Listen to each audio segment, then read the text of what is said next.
Ladies and gentlemen, welcome to a special edition of What's Crack-a-lackin' in the toy world. Today we're going to be talking about Mattel's Masters of the Universe Classic line, and is it going to be around for 2013. So let's get to it! Vision. So what's going on right now? Well, the line is 70% to its minimum subscribers. And that means that if it doesn't hit 100% in the next 4 days, the line's gonna apparently die and go away because Mattel needs the minimum amount of subscribers in order for the line to survive.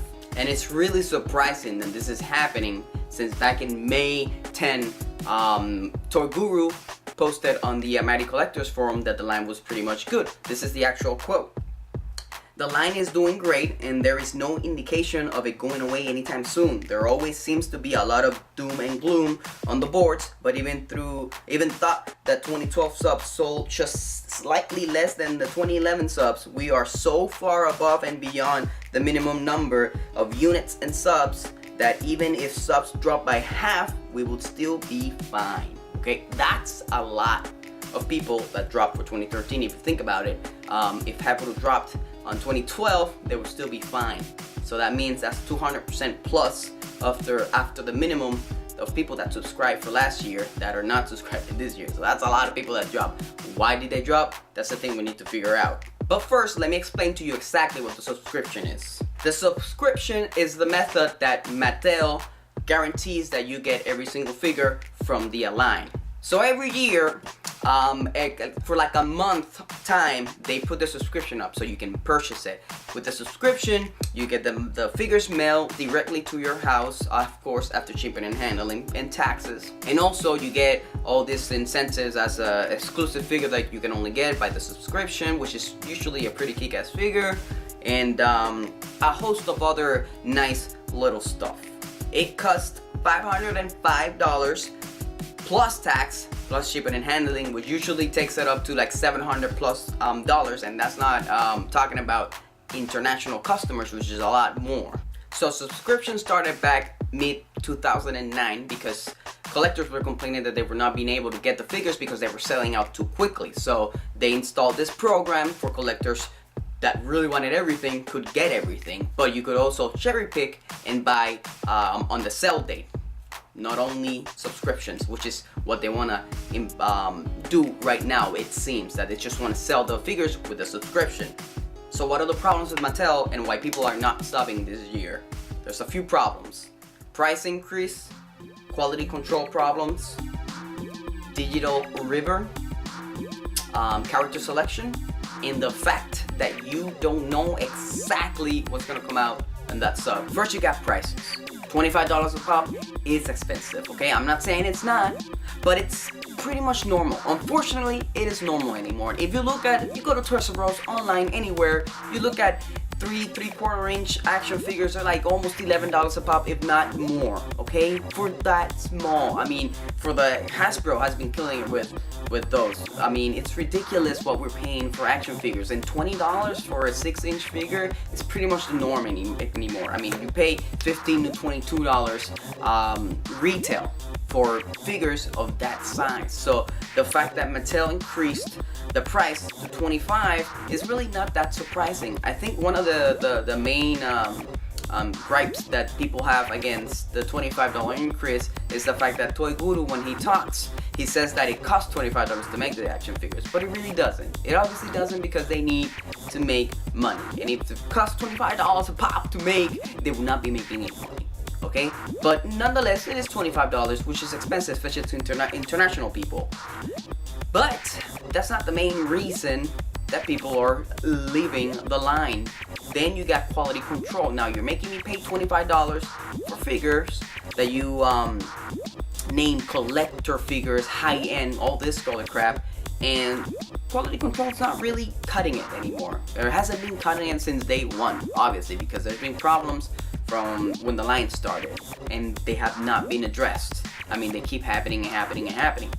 So, price increase, yes, I mean, it is expensive, but it's not something that's, oh my god, and then you got quality control. So you add those two, boom, Then you add Digital River to the mix. I mean, they're supposed to be there for customer service, making shipping easy, making problem solving easy. I mean, they're supposed to be there to facilitate this whole process, but they're not, okay? Especially with the amount of complaints Mattel has had against Digital River for the past freaking, what, 4 or 5 years now? I mean, they haven't changed anything.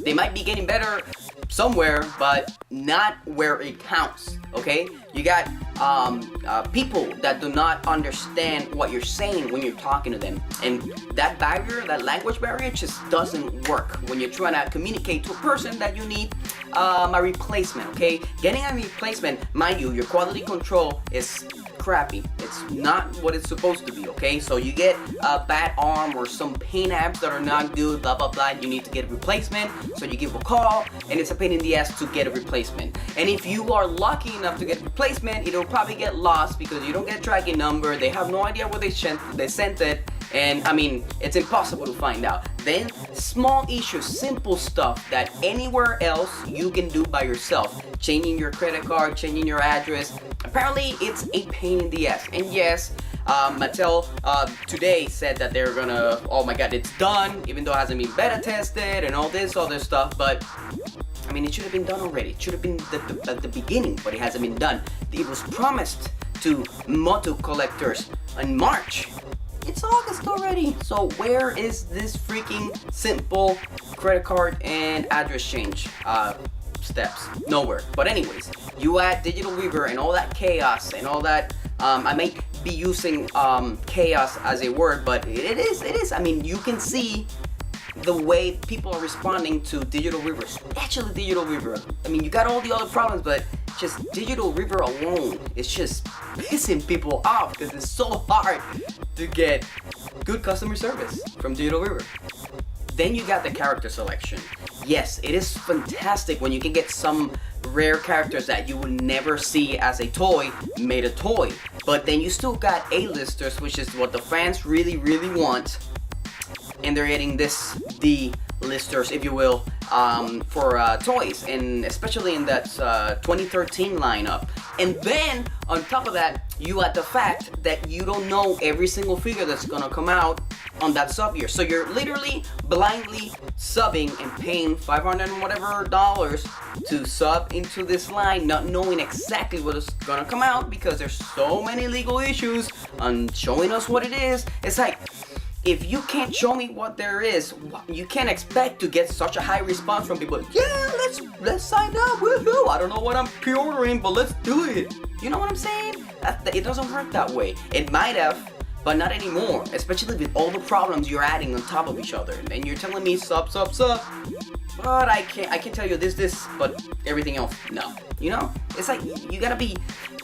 I don't understand how Mattel, instead of getting everything straightened out and then showing you we got all this for 2013, it just seems half-assed, okay? I'm not saying that's what's actually happening, it's just that's the way it seems. Like you should be ready. Like if you're gonna offer something, you should be ready, have everything down.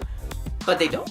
So that's a big problem. So you add quality control, Digital River, prices high, and people just tired of how Mattel is handling the situation, if handling at all, and it just boom, I guess it exploded, if you will, and you got people just leaving the line, hardcore fans just saying no.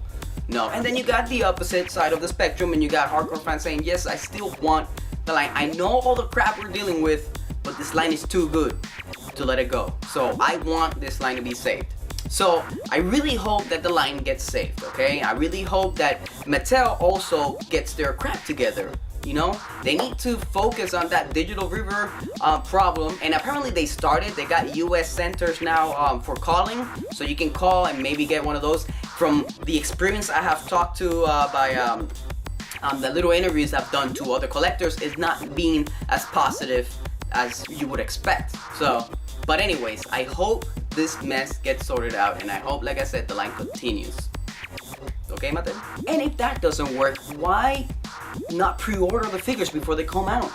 Get rid of the sub, and which I know it's not gonna happen because they're pushing it so hard. That's how they want to sell figures in the future. That's what they want to do. But especially, at least for this figure, which fans want, and there's cherry pickers and there's people that want everything, just have it for pre-order, you know? Have a disclaimer somewhere that says, if we don't pre-order enough of this figure, it's not gonna come out. You know what I'm saying? And you can get real-time data of who's gonna pre-order or how many people are gonna buy this thing. You know what I'm saying? I mean, to me, that would be a great solution. Is it feasible by Mattel standards? I don't know. You would think so. Being a customer and a sideliner, not inside the company, you would think that would be a great idea. But obviously it ain't, because they haven't tried it or they're not doing it anymore. The line was successful before the subscription, so it's you know, makes you think of what would make the line better or continue. But yeah. So anyways, that's a suggestion. Pre-ordering instead of just having you, the customer, subscribe to something that you don't know, some figures that you might not want, and it's just a pain in the ass. But let's see what happens. Hopefully the line survives, and hopefully Mattel gets their crap together and everything goes like awesome, and the line will end after all the figures have come out, and that would be fantastic. I'm sure a lot of fans want that, so awesomeness.